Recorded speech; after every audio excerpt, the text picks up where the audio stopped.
আজকে বেগুনি দিয়েই শুরু করলাম ইফতারির আয়োজন। বিসমিল্লাহির রহমানির রহিম।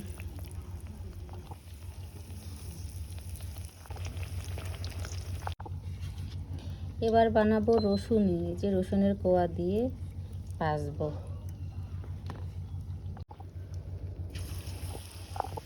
বেসন একটু বেঁচেছে, তাই হচ্ছে একটু রসুন দিয়ে দিচ্ছি। রসুনই বানাচ্ছি রসুনের কোয়া দিয়ে, ছোট্ট ছোট্ট।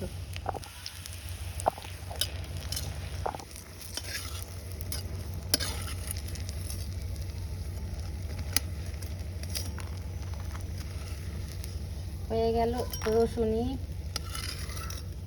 আপনারাও চাইলে এইভাবে খেতে পারেন, রসুনটা এইভাবে খেতে কিন্তু ভালোই লাগে।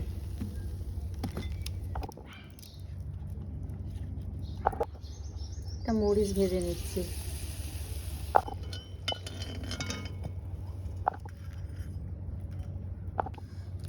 এখন পেঁয়াজও ভেজে নেব।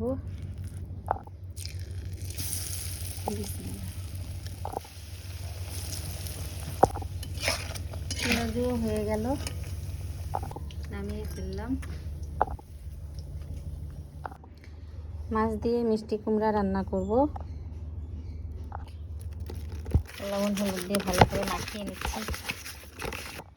মিষ্টি কুমড়া দিয়ে কিন্তু অনেকেই মাছ খাওয়া জানে না, আবার আমরা কিন্তু খাই, খেতে ভালো লাগে।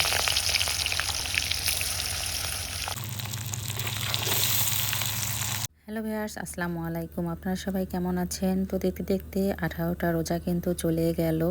আর এত ব্যস্ততার মধ্যে দিয়ে গেছে, কোন দিক দিয়ে যে হচ্ছে দিনগুলো চলে গেল আসলে বুঝতেই পারলাম না। বিশেষ করে আমার পরিবারের সবার আর কি। তো প্রথমে তো হচ্ছে ইফতারিগুলো বানিয়ে নিলাম, আর এর মাঝখানে হচ্ছে আমার শাশুড়ি আমার জন্য একটু কচু ভর্তা করে দিলাম। আজকে 3 দিন পর উনি একটু ভাত খেয়েছে কচু ভর্তা দিয়ে।